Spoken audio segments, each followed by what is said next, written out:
وكذلك أوحينا إليك روحا من أمرنا ما كنت تدري ما الكتاب ولا الإيمان ولكن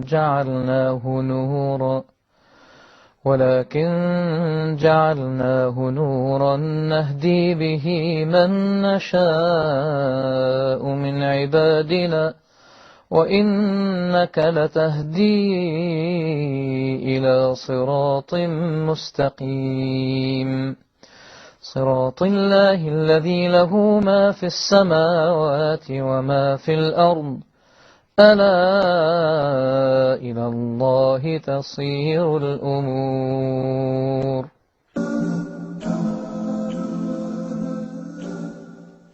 Bismillah ar-Rahman ar-Rahim. You're watching the mailbox, and we've got some more emails that came in. I want to talk about these questions.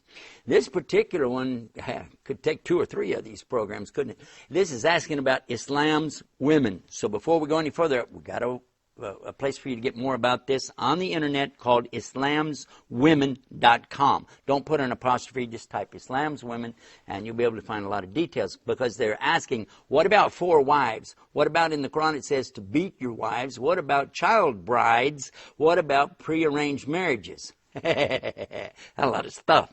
First and foremost, Allah tells us clearly that He hates dhulm, oppression. No way that Allah is oppressing, nor does He allow us to oppress. It's forbidden in Islam, and Allah hates it. So if there's any oppression or aggression or violence, any of these things, Islam is against it. It is not a part of Islam. Islam is the enemy to that. Please get that into your mind before we go any further. So we want to talk about what's 4 wives. How come a woman couldn't have 4 husbands? There's a good one for you.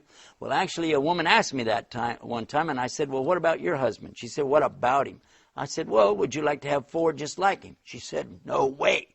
I said, well, why would you like to have 4? You don't want even another one just like him. She said, I didn't think about that. I said, and besides that, who has the most choice when you come to this subject, the man or the woman? She said, the man. I said, actually, in Islam, it's forbidden for a man to marry a woman if she's already married. So who has the most choices is the women, because they can choose from the men even if they're married.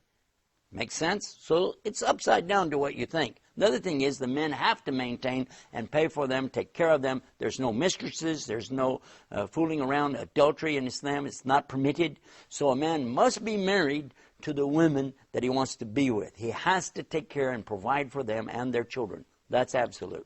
There's a lot more on their website, Islam's Women, but let me go to the next one, talking about beating them. This is not permissible in Islam. The word, when it's used in the Quran in chapter 4, verse 34, it's daraba, but the way it's used is wadribuhun. Wadribuhun. What does that mean? And it's a form of percuss in the English language. When a doctor taps on your chest, you can hear that? This is a tapping on the body called percuss in the English language. So that you have an idea about that. Child brides and arranged marriages, both of these things are preposterous and not allowed. And the Prophet Muhammad is the best example of that, because when they tried to give him a child bride, he refused and did not marry her until she was old enough to make the choice for herself. Her parents could not do prearranged marriage with her. It's the opposite again of what a lot of people think. Ran out of time. I've got to get back to answering emails, but watch us right here on Huda TV for more about the mailbox. That's mailbox here on Huda TV.